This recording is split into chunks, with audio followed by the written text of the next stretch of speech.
Halo Sobat Fitness, kali ini kita akan belajar latihan deltoid atau bahu atau shoulder apapun namanya. Jelas ini ya. Sebelum kita latihan deltoid, pertama kita harus mengetahui apa fungsi daripada otot ini. Kemudian kita akan memaksimalkan fungsi tersebut dengan latihan yang baik.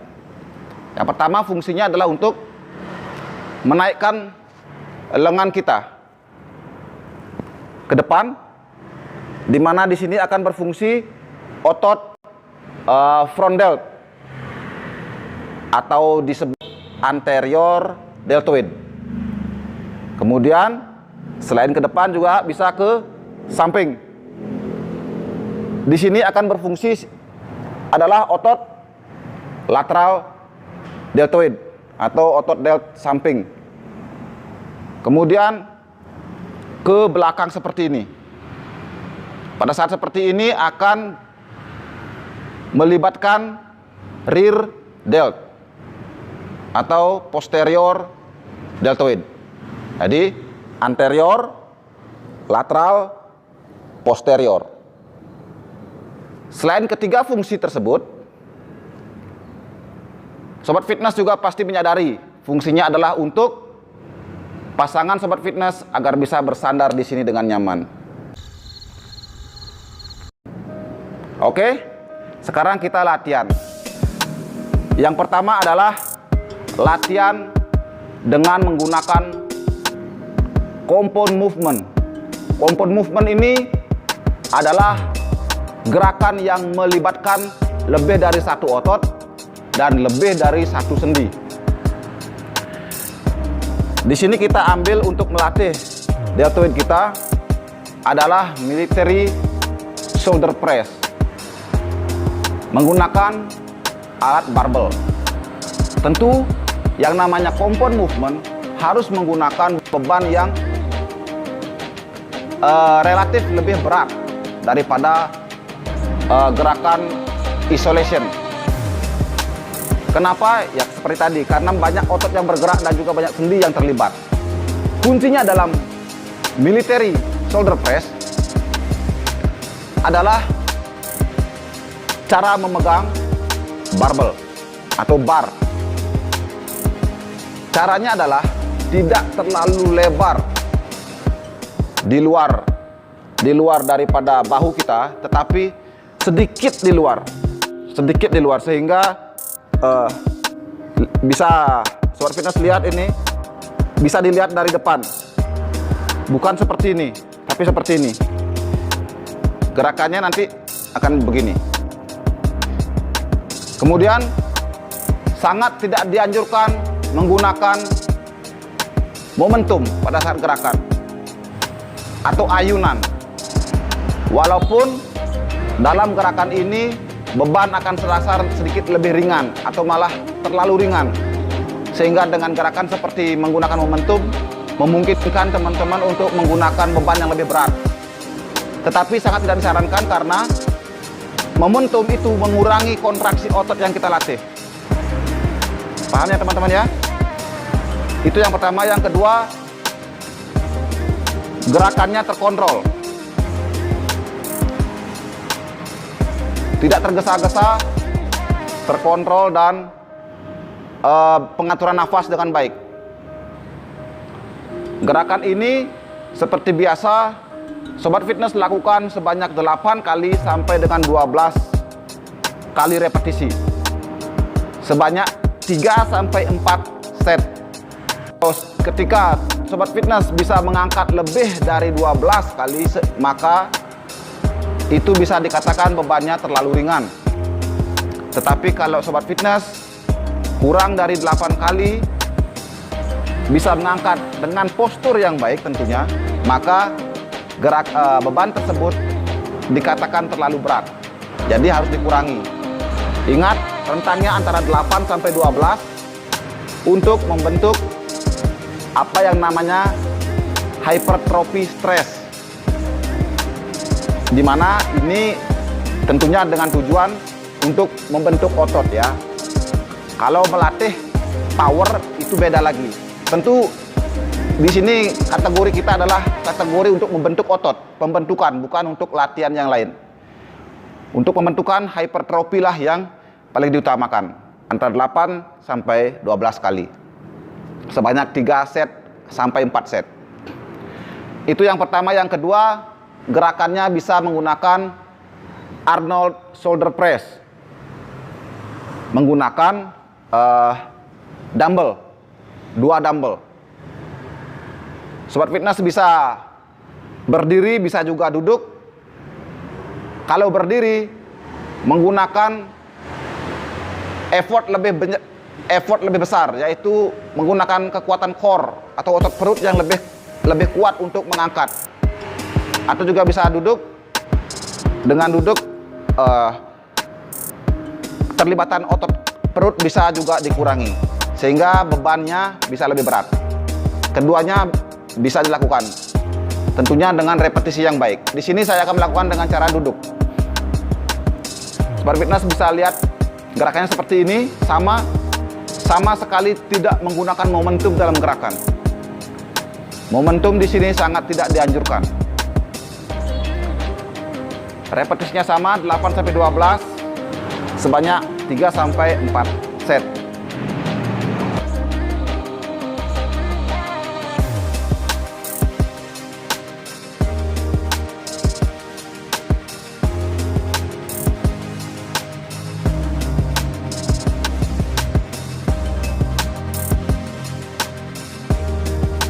Selain gerakan kompon, kita juga harus menggunakan gerakan isolation untuk melatih ketiga buah kepala otot deltoid, anterior, lateral, dan juga posterior. Gerakan yang pertama adalah lateral dumbbell raise. Gerakannya seperti ini, sobat fitness bisa memperhatikannya. Tetapi kesalahan fatal yang bisa terjadi yaitu keterlibatan otot kedua yang biasanya adalah otot trapesius. Biasanya ditandai dengan ikut naik turunnya bahu selain lengan yang naik turun. Hal ini disebut dengan shrugging.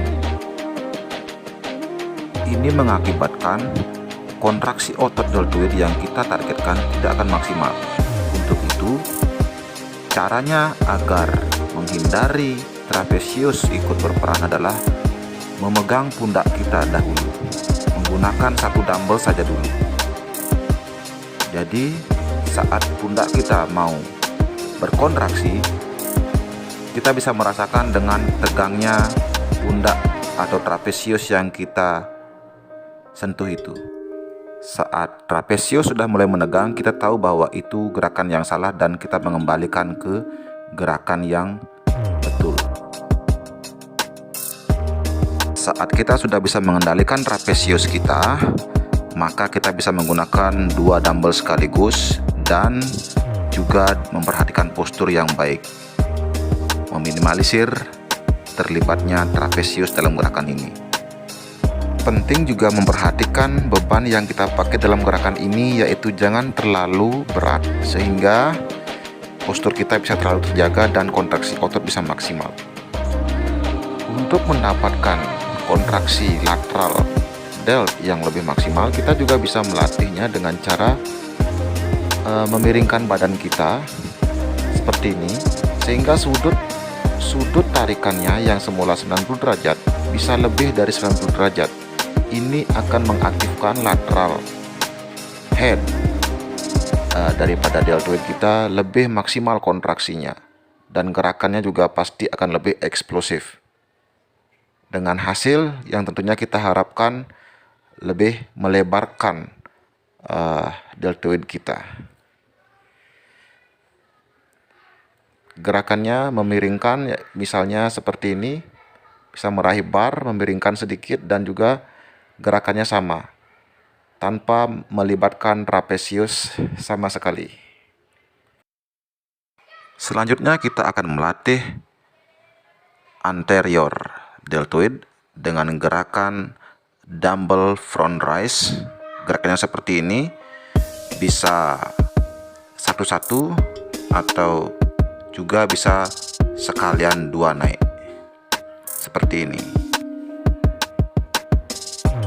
Dalam gerakan ini, kita juga harus memperhatikan untuk meminimalisir keterlibatan daripada trapesius kita.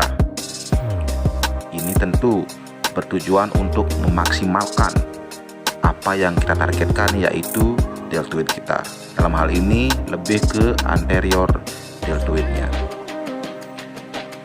Gerakannya tanpa momentum dan juga terkontrol. Kualitas daripada repetisinya dijaga. Selanjutnya kita melatih rear delt kita atau deltoid bagian belakang dengan gerakan seperti ini, seperti flies tapi terbalik ya, dengan menargetkan deltoid bagian belakang. Perhatikan di sini kita tidak bisa menggunakan beban yang terlalu berat karena rotasi daripada lengan kita terbatas, dan juga meminimalisir momentum yang terjadi sehingga rear delt kita bisa berkontraksi dengan maksimal. Gerakan ini juga bisa dilakukan dengan satu tangan